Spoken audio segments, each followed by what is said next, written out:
el tema anterior veíamos las 4 Guadalajaras que se han formado en el Valle de Atemajac.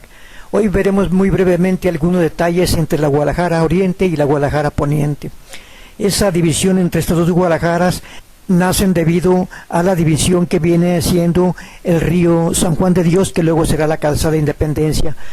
Los españoles conquistadores se ponen del otro lado del río, mientras que los indígenas de Analco y Tonalá están hacia el oriente. Eso marcará profundamente esa diferencia entre la Guadalajara Oriente y la Guadalajara Poniente, entre los ricos y los pobres.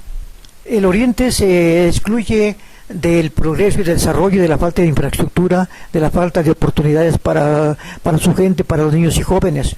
Aún así, muchos de los elementos de la cultura de Guadalajara se gestan en el oriente de Guadalajara. Tenemos, por ejemplo, el caso concreto muy brevemente del fútbol. Hemos de recordar lo que era el Estadio Oro, que eran los joyeros, los talleres de joyeros, de zapateros, que formaron precisamente ese estadio, que era el antecedente del Estadio Jalisco. A mediados de 1950 se construye el Estadio Jalisco en un punto muy importante, que era la calzada de Independencia, que era esa división entre la Guadalajara Oriente y la Guadalajara Poniente. Por lo tanto, el Estadio Jalisco era un encuentro de reconciliación entre las dos Guadalajaras, entre los ricos y los pobres. Ahí se unía sin diferencia de clases. Eso era muy importante para la estructura urbana y sociológica de Guadalajara, particularmente del oriente. Sin embargo, vemos que no solamente falta infraestructura para el oriente de Guadalajara, sino que la poca infraestructura que existe ha ido progresivamente desmantelándose. Así tenemos, por ejemplo, que el empresario Jorge Vergara se lleva las Chivas, que eran tan significativas porque habían construido una identidad de Jalisco, de Guadalajara, de México, se lo lleva hacia el poniente de Guadalajara, hacia las zonas ricas y residenciales, donde convoca a los arquitectos más famosos del mundo para hacer el gran proyecto JBC. No se logra este proyecto, lógicamente, pero sí llegan a despojar a el oriente del Estadio Jalisco, que sirvió para celebrar el Mundial de 1970, donde sale aquella figura tan importante de Pelé.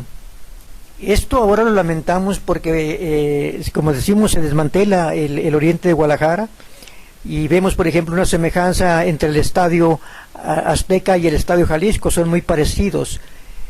Ahora que se propone el Mundial de Fútbol, se va a celebrar en el año 2026, y donde en el estadio de Jorge Vergara se realizarían 4 juegos, y teniendo en consecuencia el poniente atención mundial y el estadio Jalisco desolado.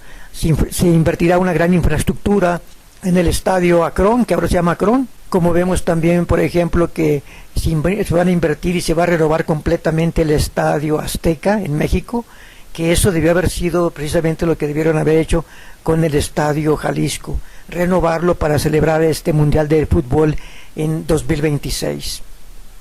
Pero eso, lógicamente, es estar soñando, porque el Oriente sufre de ese desmantelamiento, esa falta de infraestructura.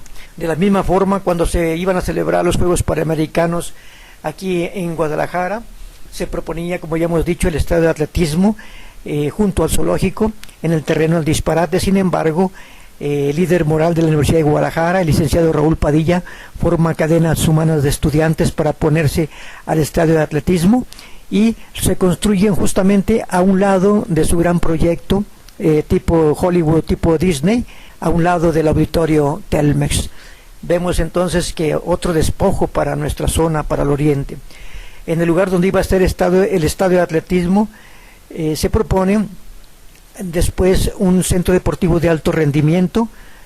Curiosamente, otra vez la Universidad de Guadalajara se apropia de ese terreno, del Disparate, y propone absurdamente un jardín botánico, siendo que ya existe un jardín botánico a un lado, y desde luego que tenemos la gran, extraordinaria riqueza de la barranca de Huentitán que Dios nos ha dado, con miles y miles de especies. No se necesita para nada un jardín botánico. Lo que se necesita ante este despojo de lo que era el Estadio Jalisco, de lo que era el estadio de atletismo en Huentitán. Se necesita un centro deportivo de alto rendimiento, como estaba acordado, para beneficio de nuestros jóvenes, de nuestros niños, que ahora han sido excluidos de esos centros deportivos fundamentales para su desarrollo. Ese Mundial de Fútbol en el 2026 debió haberse celebrado con un Estadio Jalisco renovado como el Estadio Azteca, en el Estadio Jalisco.